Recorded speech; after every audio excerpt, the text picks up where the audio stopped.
et comme psychothérapeute. Viens.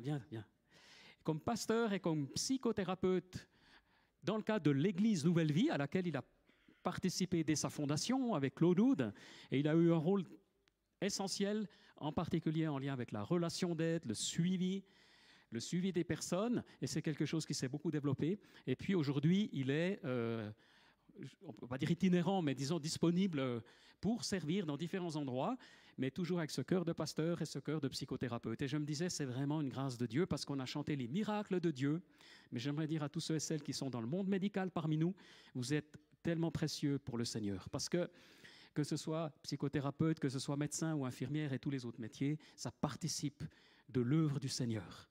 Tantôt Dieu agit surnaturellement, tantôt naturellement, mais dans les deux cas, il agit. Et on a besoin des deux. Et des chrétiens se privent de l'un ou de l'autre et passent à côté de ce que Dieu aurait voulu faire. Et pour nous, c'est un privilège de l'avoir. Il est là ce matin. Il sera là ce soir aussi pour un autre message à Chaux-de-Fonds. Il a 4 fils. Il m'a dit âgés. J'ai dit plus âgés que toi. Non, ils sont quand même plus. Et voilà, et de nombreux petits-enfants. Et puis voilà, je crois que tout est dit. Bienvenue en tout cas depuis le Québec. Merci beaucoup. Excuse-moi. Je vois qu'il y a une image qui est arrivée entre-temps. C'est aussi un témoignage. C'est ici, dans la salle, au 2e sous-sol. Can you stand? C'est nos amis ukrainiens qui ont démarré un groupe ukrainien. Et ils ont démarré il y a 2 semaines. Et on leur souhaite la bénédiction de Dieu. Et c'est russophone, parce que c'est tous des Ukrainiens qui parlent russe. Ça, et qui mangent aussi. Voilà. Alors, soyez bénis, be blessed. That's so good. Thank you.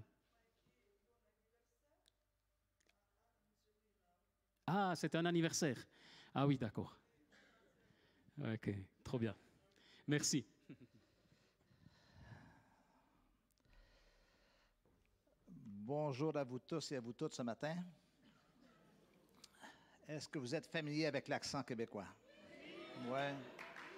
Est-ce que vous aimez? Oui. On a une bonne relation entre la Suisse et le Québec. On est d'ailleurs tous les deux avec les Belges. On a un peu parfois les têtes de Turcs de nos amis français qui se moquent de nous.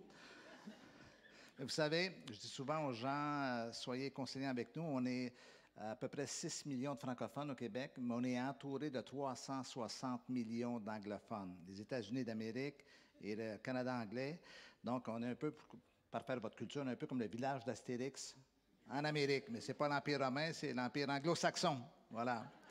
Alors, je suis content d'être ici et je décline toute responsabilité dans la chute de température. Le froid, je ne suis pas responsable quand même, je ne mets pas le froid dans mes bagages. Hein. Mais priez pour moi parce qu'en ce moment, il neige au Québec et il va tomber dans les prochaines heures 20 cm, encore une fois, tout près de chez moi. Donc, je vais revenir cette semaine dans la neige au Canada, accueilli par la neige. C'est un peu comme des confettis, hein, la neige. Je suis content d'être avec vous. Merci, Pasteur Olivier, de m'accueillir ainsi. Je viens assez souvent en Suisse, mais c'est la première fois à Neuchâtel et je suis heureux d'être avec vous aujourd'hui. Je vous remercie pour votre accueil et votre affection que j'ai sentie il y a quelques instants. Comme pasteur, j'ai passé les 45 dernières années de ma vie à rencontrer les gens dans les situations les plus difficiles que la vie apporte parfois. J'ai vécu au cœur des épreuves de bien des gens face à leur mariage, face à leur vie personnelle. Comme pasteur, je crois beaucoup à l'Église locale. Je crois que l'Église locale, c'est un hôpital pour les pécheurs et non pas un musée pour les saints. Je crois que c'est un endroit où on doit avoir une réponse à nos besoins. On parlait de besoins il y a quelques instants. Ma soeur, c'est tellement important. Au travers de toutes ces années, je me suis posé énormément de questions à confronter à la réalité de ce que vivent les gens. Mais la question la plus pertinente ou celle qui se répète le plus, c'est en dépit du fait que les gens veulent changer dans la vie, ils veulent changer de vie, ils veulent s'améliorer, ils veulent se libérer de quelque chose, pourquoi les gens ne changent pas? C'est une bonne question, hein? Est-ce que vous connaissez cette expression ici? Tout le monde veut aller au ciel, mais personne ne veut mourir. Vous avez déjà entendu ça? Tout le monde veut changer, mais quand vient le temps de changer, beaucoup de gens ne changent pas. Donc, en introduction au message de ce matin, je vais tenter de répondre à cette question, tenter de vous donner quelques explications au fait des gens qui ne changent pas. Premièrement, les gens ne changent pas parce qu'ils ne savent pas qu'ils peuvent changer. En fait, c'est l'ignorance qui les anime. Beaucoup croient qu'il est impossible de changer. Le discours qu'ils ont à l'intérieur d'eux-mêmes, c'est un peu cette façon de voir. Mon père était comme cela, mon grand-père était comme cela, mon arrière-grand-père était comme ça. C'est comme ça que ça se passe à la maison et je ne vois pas le jour où les choses pourraient changer. Je suis ce que je suis. Bon, et voilà. Et évidemment, je suis venu ce matin pour vous confirmer qu'effectivement, les choses peuvent changer. Les choses doivent changer parfois dans nos vies. Les gens ne changent pas parce qu'ils ne ressentent pas le besoin de changer. À quelque part, ils sont bien dans leurs conditions malgré le fait que parfois ils sont mal en point. Et vous avez peut-être des amis, peut-être des membres de votre famille qui, eux, ne ressentent pas le besoin de changer, puis tout le monde autour se dit, mais il devrait réfléchir un tout petit peu, là, il me semble qu'il devrait changer, là. Il a un caractère impitoyable, un sacré caractère et tout ça, mais lui ne voit pas le besoin, cette personne ne voit pas le besoin, ou ne ressent pas le besoin de changer. Les gens ne changent pas. Troisièmement, parce qu'ils ne veulent pas changer. Et je sais que ça fait un peu jugement sur les gens. Mais évidemment, les gens ne disent jamais, il n'est pas question que je change, je ne veux pas changer, j'y tiens, je ne changerai pas. Les gens ne pensent pas comme cela.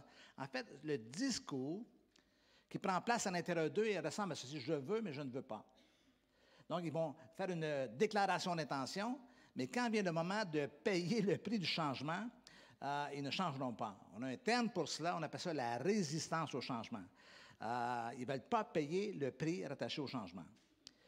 Quatrièmement, les gens ne changent pas parce qu'ils ne ressentent pas le besoin de changer. La prochaine diapo, s'il te plaît, mon ami. OK. Les gens ne changent pas parce qu'ils ont peur de changer. À quelque part, et c'est profondément humain, il y a une certaine sécurité dans le statu quo.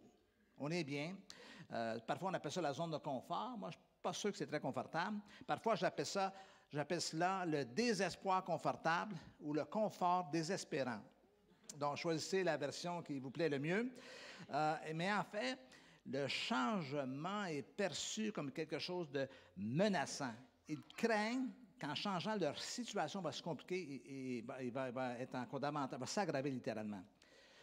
Et les gens, de façon générale, d'ailleurs, je vais vous poser la question pour voir si vous êtes fin psychologue, entre le connu douloureux et l'inconnu générateur d'angoisse et d'anxiété, est-ce que vous pouvez me dire, pour 200 francs, qu'est-ce que les gens vont choisir? Le connu douloureux. Donc, vous allez voir le pasteur, à la fin de la réunion, il va vous remettre 200 francs. Je pense que c'est la dernière fois que je viens. Mais cette réalité, elle est légendaire, elle est universelle. Et il y a ce texte dans Exode chapitre 6. Vous connaissez l'histoire de l'Exode, vous connaissez l'histoire de Moïse qui a dû quitter l'Égypte un peu parce que Pharaon voulait le faire mourir et se retrouve dans le désert. Et après approximativement 40 ans, Dieu lui apparaît au buisson ardent. Vous connaissez l'histoire? Et au buisson ardent, Dieu lui dit, tu vas retourner en Égypte, j'ai une mission pour toi. Moïse résiste pendant un moment, discute et négocie avec Dieu. Il finit par accepter et il retourne en Égypte. Et arrivé en Égypte, il réunit les anciens du peuple. Et là, il leur dit ce que Dieu lui a mentionné, que maintenant Dieu a entendu leurs prières et leurs cris et tout cela. Et il explique que maintenant ils vont sortir d'Égypte. Maintenant, ce que dit Moïse aux anciens les fait réagir. Le texte mentionne avec précision l'angoisse et la dure servitude les empêchaient d'écouter Moïse. C'est fascinant comme texte. Donc, Moïse leur propose quelque chose. C'est un peu comme si ce matin, je suis devant vous, je partage la parole et vous bouchez les oreilles. Non, non, on ne veut pas entendre. Il me semble qu'après 400 ans d'esclavage, à faire des briques pour Pharaon, des constructions, il me semble que toute autre possibilité, toute autre opportunité devrait être quelque chose de rempli d'espoir. Je vais changer de condition. Mais vous dites ça, c'est faire la vague? Ça se dit, non? Nous, on est des fans de hockey au Canada, donc on fait la vague quand il y a un but. Au lieu de faire la vague, tout le monde résiste à la réalité. Et le texte mentionne deux éléments fascinants. Il dit l'angoisse et la dure servitude. La peur de l'inconnu, la peur d'autre chose. Et voilà ce qui fait qu'en sorte que les gens ne changent pas, parce qu'ils restent cantonnés dans leur situation. Et le texte, bien sûr, fait allusion à la servitude. Lorsque ça fait 400 ans que tu es esclave, dans notre façon moderne de voir les choses, presque 10 générations, bien, c'est devenu quelque chose d'identitaire.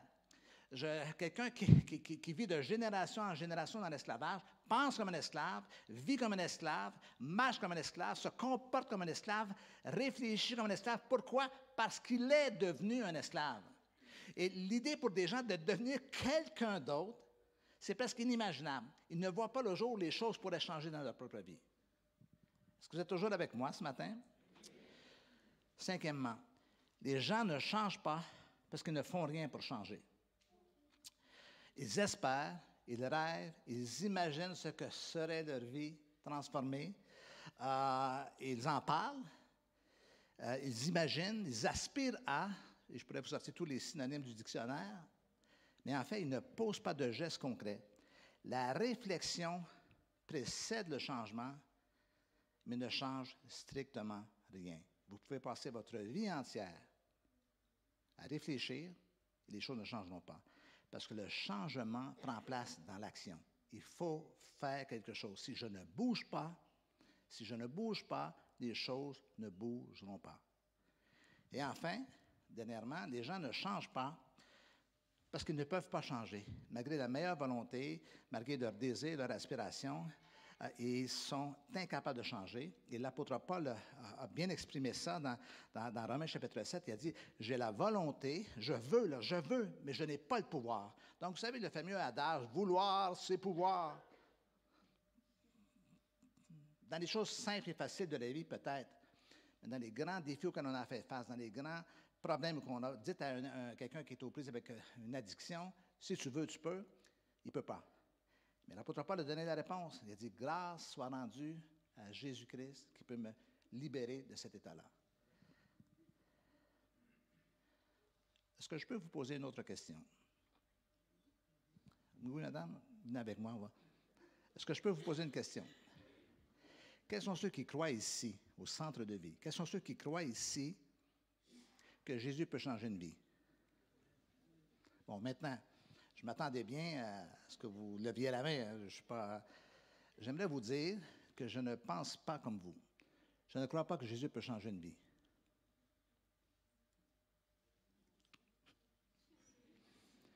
Je crois que Jésus change des personnes. Et quand la personne se met à changer, qu'est-ce qui se passe? Sa vie se met à changer. Comment Dieu peut-il avoir accès à ma vie sans passer par moi? Parce que ma vie, c'est ma construction, c'est des décisions. Tu as parlé de choix tout à l'heure. C'est des choix, des décisions, des relations que je bâtis. Or, pour que Dieu puisse changer tout cela, il faut qu'il change ma personne. Voilà pourquoi, à partir d'aujourd'hui, au lieu de dire « Seigneur, change ma vie », vous allez dire quoi? « Seigneur, change-moi, transforme-moi, fais de moi ce que toi tu veux que je sois, afin que je puisse faire ce que toi tu veux que je fasse, que je puisse avoir en retour ce que tu sois pour moi. » C'est ça la véritable transformation. Maintenant, je sais que ça fait un peu subtil de penser de cette façon-là. Peut-être vous pouvez me dire, ah, pasteur Denis, c'est un peu la même chose quand même. Mais je crois que la nuance, elle est importante. Parce qu'à ce moment-là, on doit apprendre à travailler sur soi et à permettre au Saint-Esprit de faire cette œuvre dans notre vie. Si vous voulez, ce matin, pour un peu aller dans le même sens, on va regarder un texte du Nouveau Testament. Le texte va apparaître à l'écran dans quelques instants. Et c'est une histoire fascinante qu'on ne retrouve qu'une seule fois dans les Évangiles. C'est l'histoire d'une rencontre entre Jésus et un homme assez spécial. Vous voulez, on va regarder le texte en ce moment, il est déjà là. Il y avait un homme appelé Zachée.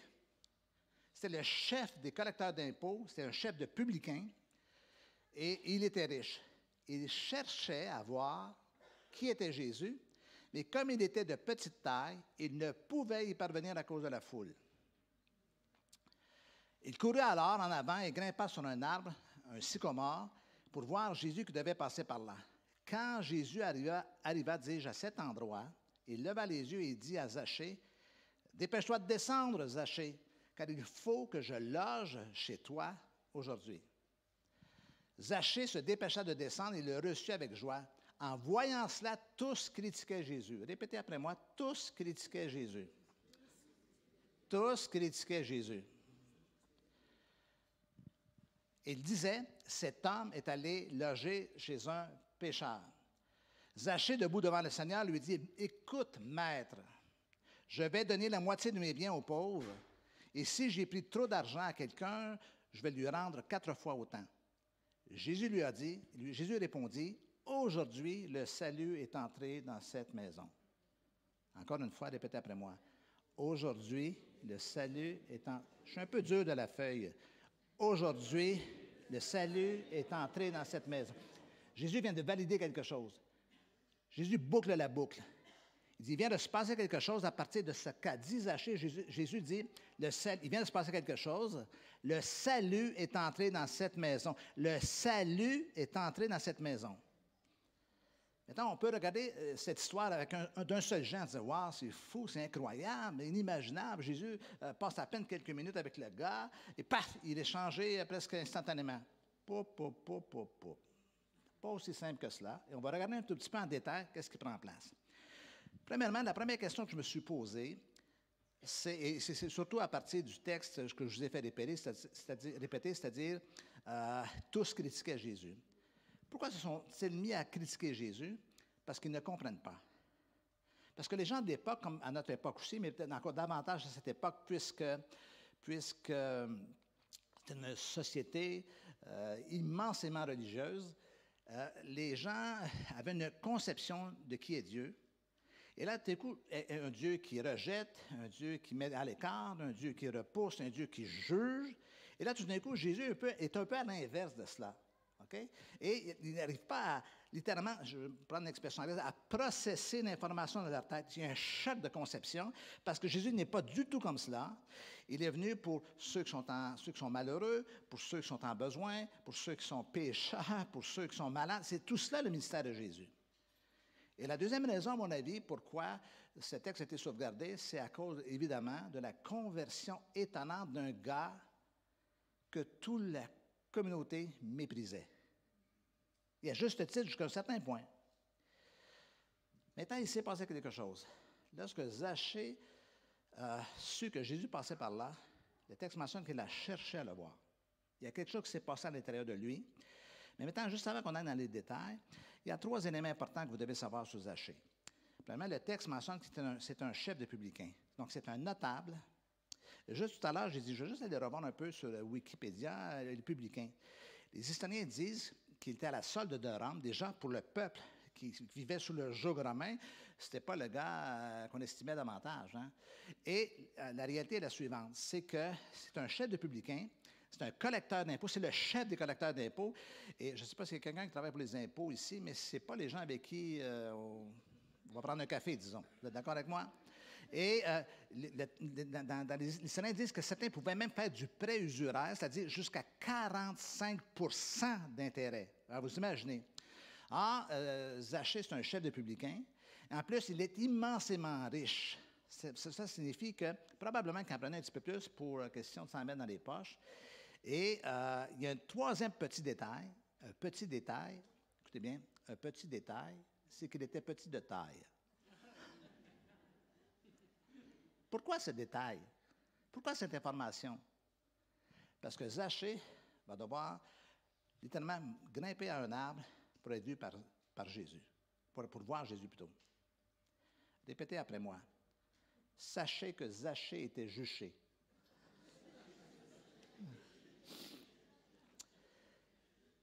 Il y a quelque chose qui se passe dans cet homme, ce notable de la communauté qui s'humilie devant les gens.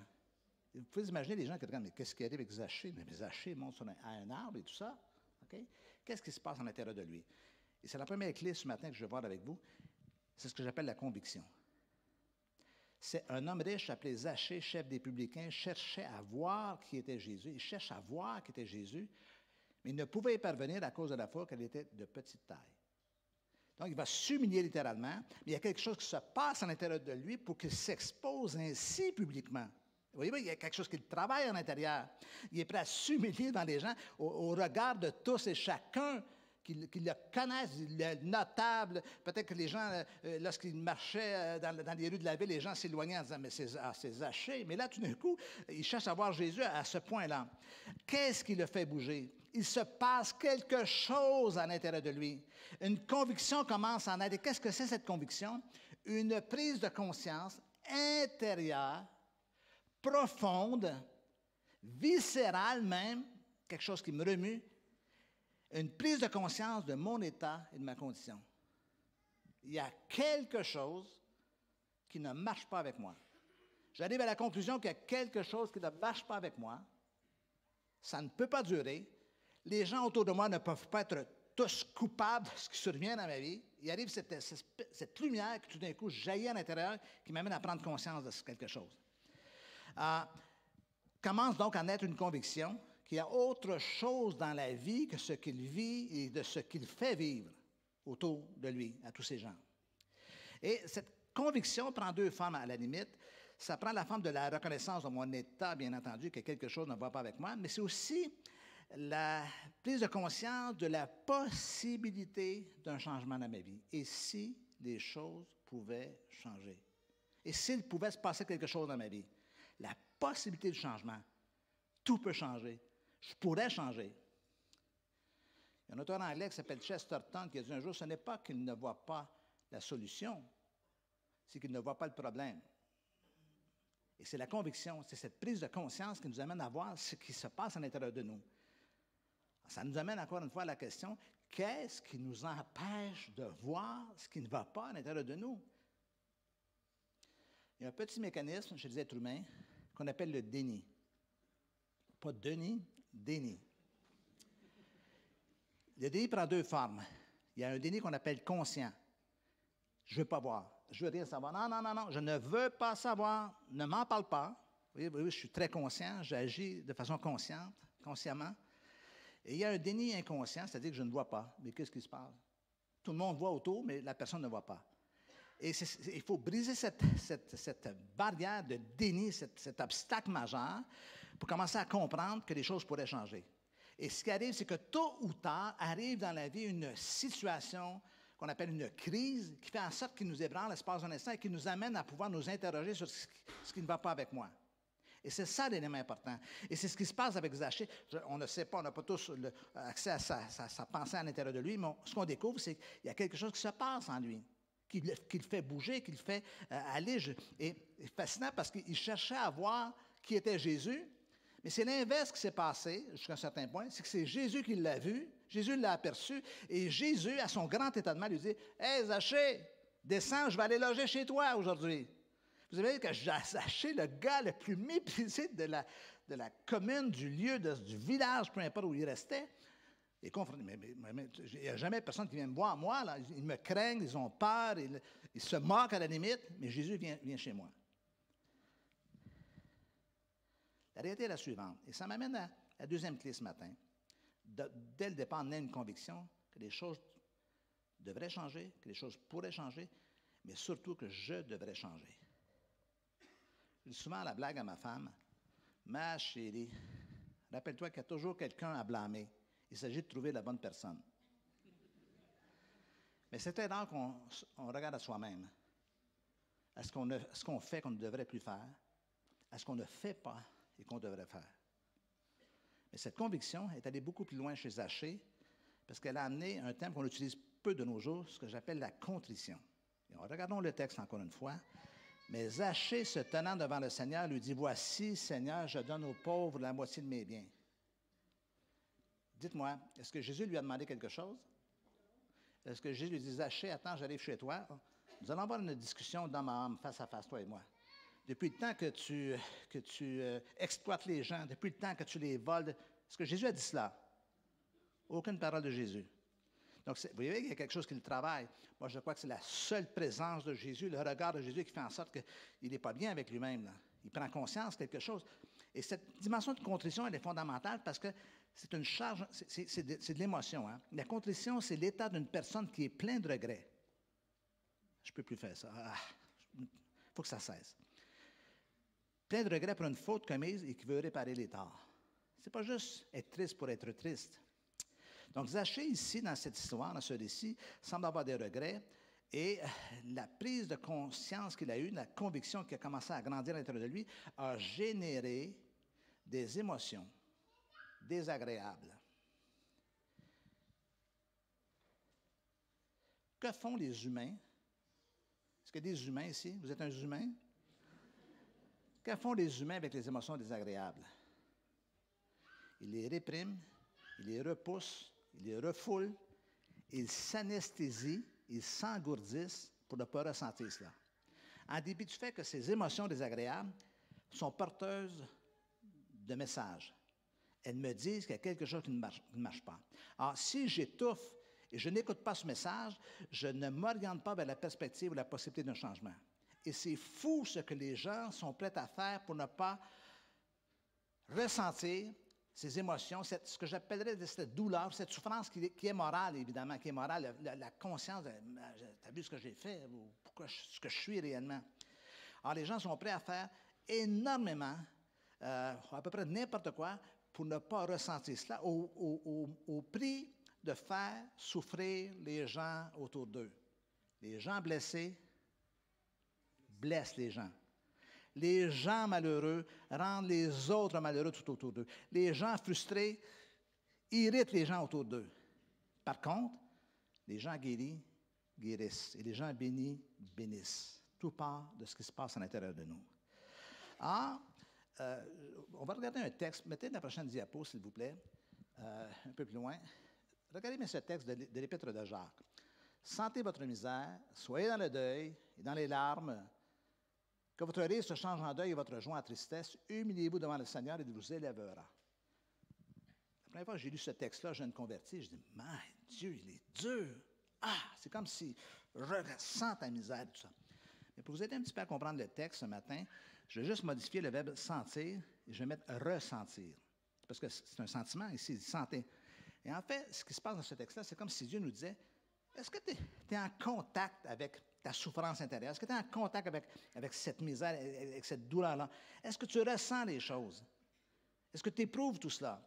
Est-ce que tu as assez souffert, là? Est-ce que tu en as ras-le-bol de vivre ce que tu vis? Est-ce que tu le ressens vraiment, ça? Est-ce que tu es au contact de ton état, littéralement? Et là, il donne la solution. Humilie-toi et je vais t'élever. Si la douleur que vous vivez, la douleur morale que vous vivez, ne conduit pas à l'humilité, vous avez gaspillé votre souffrance. Vous avez souffert pour rien. C'est triste, hein? Mais au contraire, cette souffrance-là, encore une fois, je me répète, elle est porteur de messages. Elle m'amène à dire qu'il faut que je fasse des changements dans ma vie. Dans ma relation avec ma femme, avec mon mari, avec mes enfants, avec les gens en général, les frères, les sœurs, il y a quelque chose qui ne marche pas là. Il faut que je regarde à cela. Et ça, c'est ce que vit littéralement Zachée dans cette dimension de condition. Et croyez-moi, ce matin, Dieu ne cherche pas à nous humilier. Il nous demande à nous d'aller vers lui humblement. D'ailleurs, j'aimerais vous dire ce matin que les gens humbles ne sont jamais humiliés. C'est les orgueilleux qui sont humiliés. Les gens humbles n'ont rien à perdre. Je suis ce que je suis, là. Humblement, je m'approche de toi, Seigneur. Et Dieu dit qu'il va nous élever, qu'il va nous relever dans ce contexte-là. Troisième clé, la confession. Mais Zachée, je répète encore le texte, se tenant devant le Seigneur, lui dit, « Voici, Seigneur, je donne aux pauvres la moitié de mes biens. Et si j'ai fait tort de quelque chose à quelqu'un, je lui rends au quadruple. » Est-ce que vous êtes d'accord avec moi qu'il vient de se mouiller, là? Il vient de dire quelque chose. Zachée, est-ce que j'ai bien entendu? Quelqu'un a enregistré la conversation? Est-ce que j'ai bien entendu ce que tu as dit? Mais qu'est-ce que tu as dit? Tu as dit, je donne aux pauvres la moitié. Zachée, tu es certain de ton coup, là? Est-ce que vous voyez qu'il y a quelque chose qui se passe en l'intérieur de lui pour qu'il s'exprime à ce point-là, en donnant la moitié et en promettant le quadruple s'il a fait quelque chose à quelqu'un? Là, on est dans la confession. Et vous savez que cette notion de confession, elle est fondamentale parce que l'Église primitive, l'Église du début, là, des Actes, c'est une Église que les gens confessaient des choses. Regardez bien le prochain texte qui va apparaître. Plusieurs de ceux qui avaient cru, on est Acte 19, là, on est au début de l'Église. Plusieurs de ceux qui avaient cru venaient confesser et déclarer ce qu'ils avaient fait. Dites, aïe, aïe, aïe, aïe. Confesser et dire ce qu'ils avaient fait. De nos jours, on ne confesse pas. On ne dit jamais ces choses-là. D'ailleurs, c'est même, je dirais à la limite, un peu douloureux de dire les choses, d'oser dire les choses, même quand on sait qu'on est coupable. Scène de la vie conjugale chez la famille Morissette. Ma chérie, je te demandais pardon. Hier soir, j'étais un peu désagréable, j'étais comme irritable. Je te demande vraiment pardon. Ma femme répond, quoi? Est-ce que tu pourrais répéter? Je n'ai pas entendu. Chérie, hier soir, j'étais un petit peu désagréable, je te demande pardon. peux répéter encore? Bon, ça va, là, ça va, là. Okay. Voyez-vous le malaise à l'intérieur de dire les choses, de dire les choses? Alors, vous imaginez que c'est difficile dans les petites choses de ce monde. Imaginez devant les grandes choses. Et c'est ça qui est notable chez Zachée dans son expérience de transformation. Le verbe confesser qu'on utilise dans le Nouveau Testament vient du grec homologeo, qui donne naissance en français au terme homologuer. Et homologuer, c'est ratisser une entente. On parle d'une homologation entre deux sociétés ou entre l'État et peu importe. Donc, c'est tenir le même langage, c'est s'entendre, c'est s'accorder, c'est admettre. Essentiellement, la confession est un acte éclairé, conscient. Je dis les choses, je reconnais les choses. Ça m'amène à avouer mes torts à quelqu'un pour ce que j'ai fait. C'est un acte relationnel. Donc, on est beaucoup plus loin que ce genre d'expression qu'on entend couramment dans nos milieux, que si jamais frère, je t'ai fait quelque tort, quelque part, là, je te demande pardon. Oui, mais en quoi tu m'as fait tort, là? Tu peux me dire ce que tu as dit? Si jamais. Voyez-vous? Comprenez-vous pourquoi les gens ne changent pas?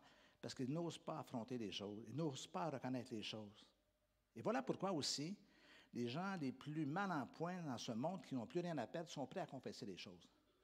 Les gens plus bienséants, les gens normaux. Normaux? Il y a un auteur français qui s'appelle Boris Cyrulnik, qui parle des gens normaux parfois comme des normopathes. Il y a des psychopathes, il y a des sociopathes, puis il y a des normopathes. Ils sont tellement normaux qu'ils sont désagréables. Vous voyez? Parce qu'ils ne reconnaissent pas les choses. Nous, on n'est pas normal, mais eux sont normaux. Vous voyez? Nous, on n'est pas normaux. Alors, la réalité, c'est que cette expérience de Zachée avec Jésus, il est confronté à lui, et il reconnaît les choses, il les avoue, et verbalement se mouille. Voilà pourquoi on sait qu'il s'est passé quelque chose. Maintenant, permettez-moi de faire un pas de plus. Prochaine diapo, s'il te plaît. Si nous prétendons être sans péché, nous nous trompons nous-mêmes et la vérité n'est pas en nous. Si nous disons que nous n'avons pas péché, nous faisons Dieu un menteur et sa parole n'est pas en nous. Prochaine diapo. Mais si nous confessons nos péchés, nous reconnaissons, nous confessons, nous exprimons, nous pouvons avoir confiance en Dieu, car il est juste, il est fidèle et juste, il pardonnera nos péchés et nous purifiera de tout mal. Si vous avez remarqué dans ce texte, j'utilise le mot péché.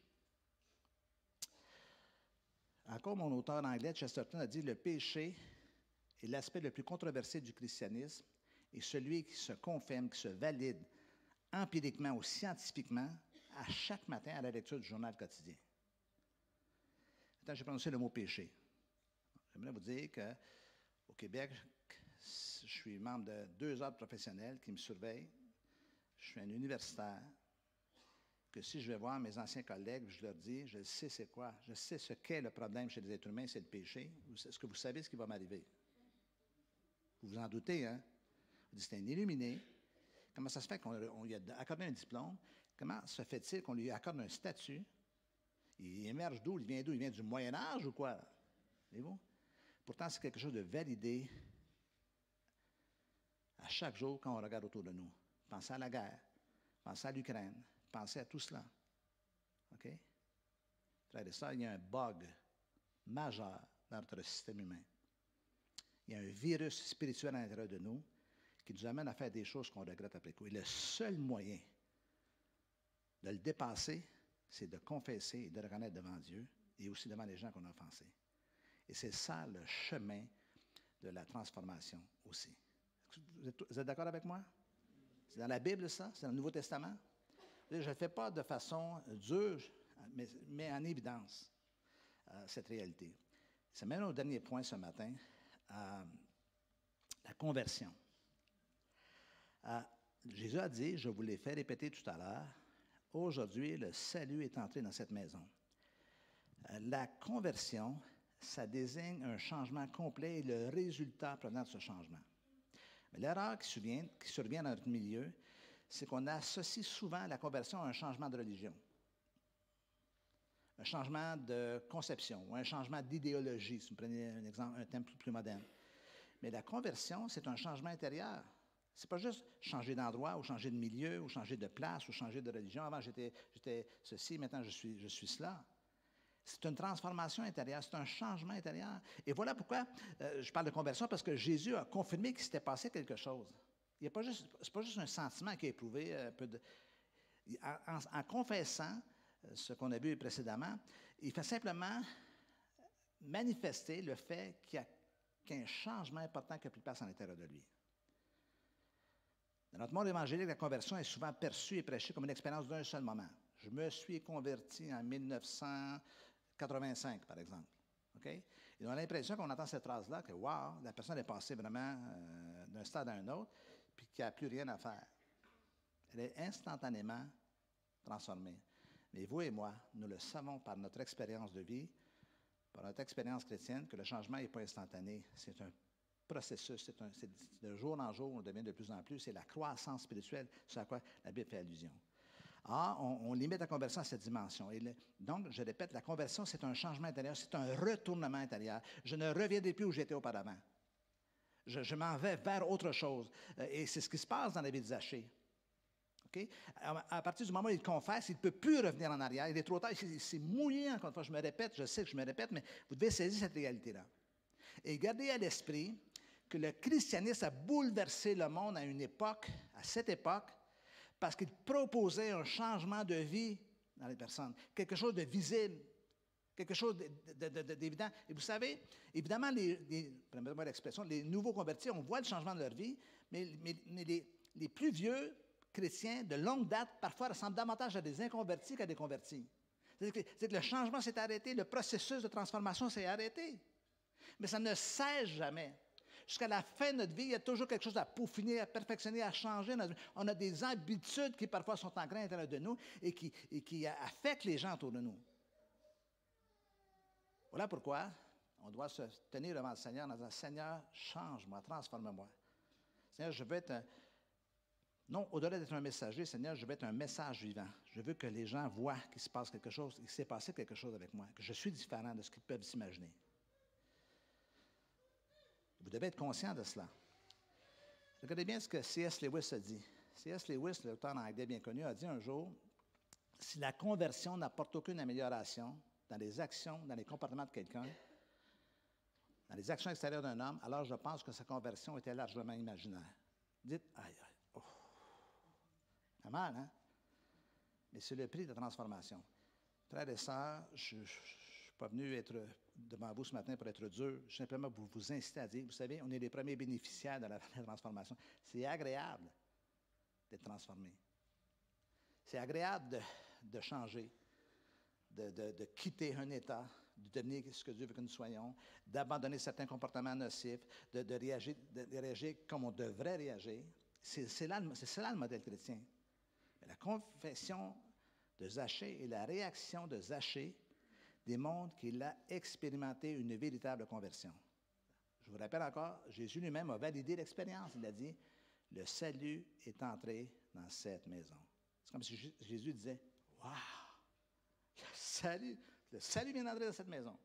Et ce matin, j'aimerais vous dire, la même chose doit se passer dans votre propre condition. Même si vous êtes des croyants de longue date, il faut que quelque chose se passe dans votre maison.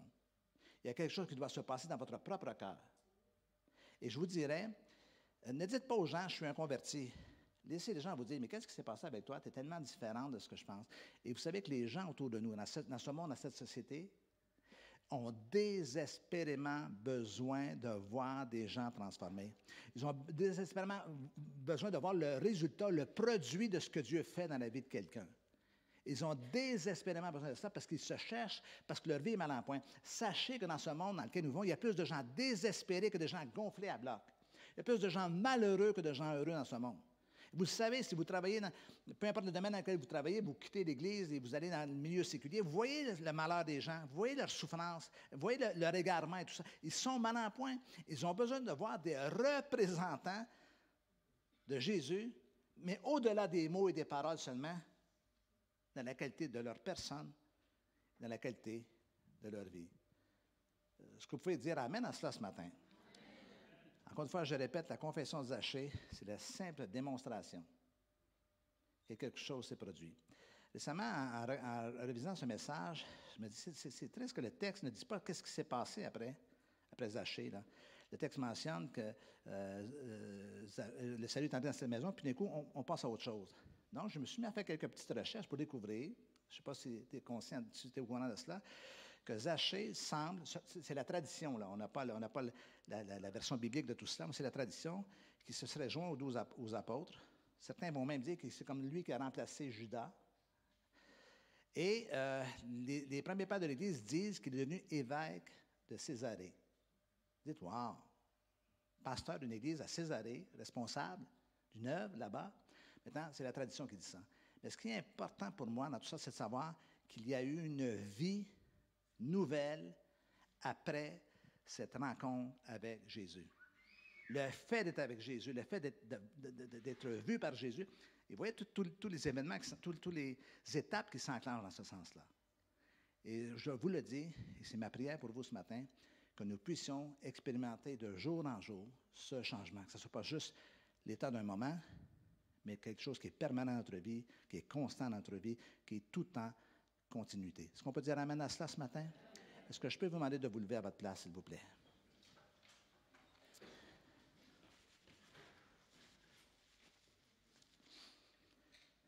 J'aimerais que vous fermiez les yeux quelques instants, penchez la tête, fermez les yeux. Fermez les yeux, s'il vous plaît. Concentrez-vous l'espace d'un instant. Moi, je ne bouge pas d'ici, là. Soyez en sécurité. Et regardez un petit peu à votre vie, à votre condition. Regardez à cette semaine qui vient tout juste de se terminer, cette nouvelle semaine qui débute. Vous savez, vous connaissez votre vie. Moi, je suis de passage ici, je ne connais strictement personne. Mais vous connaissez votre vie. Vous savez ce que vous pouvez vivre ou faire vivre autour de vous. Et ce matin, vous savez, je suis un homme pécheur au même titre que vous. Nous sommes tous des pécheurs. Donc, on a tous quelque chose parfois que l'on fait, qu'on regrette après coup. Mais ce qui est important, c'est de le reconnaître. Seigneur, j'ai besoin de toi ce matin. Simplement dans votre cœur, faites cette prière. Seigneur, j'ai besoin de toi ce matin. Seigneur, je suis confronté à moi-même. C'est vrai que j'ai honte, je me sens coupable. J'ai fait des choses, grandes ou petites. Seigneur, je ne suis pas bien dans tout cela. Le Seigneur ne veut pas que vous restiez dans cet état-là. Bon, cette prise de conscience qui a émergé de votre vie intérieure, mais elle sert à reconnaître devant Dieu toute chose en lui disant, Seigneur, ce matin, je veux que tu me transformes. Fais de moi un homme, une femme, un homme nouveau, une femme nouvelle, renouvelée. Peut-être au moment où vous entendez ma voix, je suis conscient ce matin que je suis dans une église et je suis conscient ce matin que je ne suis pas en train de vous évangéliser, là, si vous êtes déjà croyant. Mais je suis en train de vous proposer de persévérer, de continuer dans cette nouveauté, dans cette vie nouvelle, dans cette nouveauté de vie. Que vous soyez un jeune converti de quelques mois, quelques années à peine, un long chemin se présente à vous de transformation et de peaufinement et de perfectionnement. Pour vous qui êtes chrétiens de longue date, peut-être vous avez sombré un petit peu dans un rituel, dans des habitudes. Vous êtes toujours là le dimanche et c'est bien que vous soyez là. Mais quelque part, vous sentez que vous êtes stagnant dans votre vie, que les choses n'évoluent plus. Vous vivez par habitude. Vous surfez un petit peu sur la vague, le courant que vous avez toujours connu. Puis le Seigneur vous dit ce matin, j'ai encore une œuvre à faire dans ta vie. J'ai encore du travail à faire dans ta vie. Pas parce que je ne t'aime pas, parce que je n'aime pas ce que tu es ou ce que je vois, mais parce que je t'aime et je veux que tu deviennes ce que moi, je veux que tu sois. Seigneur, par la présence de ton esprit dans ce lieu ce matin, en ce dimanche matin, je prie que tu touches le cœur de toute personne, Seigneur. Seigneur, je ne ferai pas d'appel devant, simplement à vos places en ce moment, que vous respectiez ce qui monte à l'intérieur de vous, de ce qui se remue à l'intérieur de vous. Seigneur, je prie que tu les touches en ce moment. Ton Saint-Esprit est non seulement en présence ici, mais dans le cœur de chacune des personnes qui sont ici, qui te connaissent. Et cet esprit, Seigneur, est là pour nous transformer, faire de nous de nouvelles créatures. À chaque moment, à chaque instant de notre vie, nous amener à penser différemment, à agir différemment, à nous comporter différemment, à parler différemment. Seigneur, touche-les en ce moment. Je prie, Seigneur, qu'ils soient éveillés dans leur conscience. Je prie qu'ils soient réchauffés même dans leur cœur, Seigneur, face à ce qu'ils ont pu vivre ou fait vivre, encore une fois. Mais Seigneur, tu veux te glorifier en eux. Tu nous aimes, Seigneur, tous et chacun. Qu'il est parfois difficile pour nous de l'imaginer. Mais parce que tu nous aimes, tu veux nous débarrasser de ce qui infecte notre vie. Tu veux déloger le mal qui est en l'intérieur de nous et les maux qui sont en l'intérieur de nous, qui sont parfois causés par des blessures et par des déceptions, peu importe. Mais Seigneur, tu veux déloger tout cela. Tu veux enlever tout ça de nos cœurs comme un bon médecin qui désinfecte une plaie afin que la guérison puisse germer promptement. Et c'est ce que tu veux faire à l'intérieur de nous.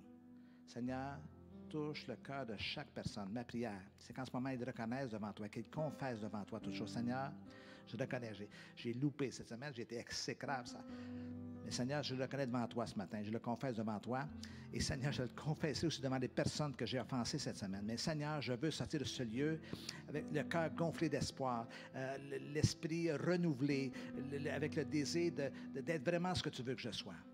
Et Seigneur, c'est toi seul qui peux produire ça à l'intérieur d'eux-mêmes. Ce n'est pas la conviction d'un homme, ce n'est pas la conviction d'un message, c'est ton esprit qui agit en eux, Seigneur. Voilà pourquoi je les place entre tes mains en ce moment, afin que tu agisses, que tu te glorifies dans leur vie. Et c'est au nom de Jésus que j'ai prié. Tous ensemble, nous disons Amen, Amen et Amen.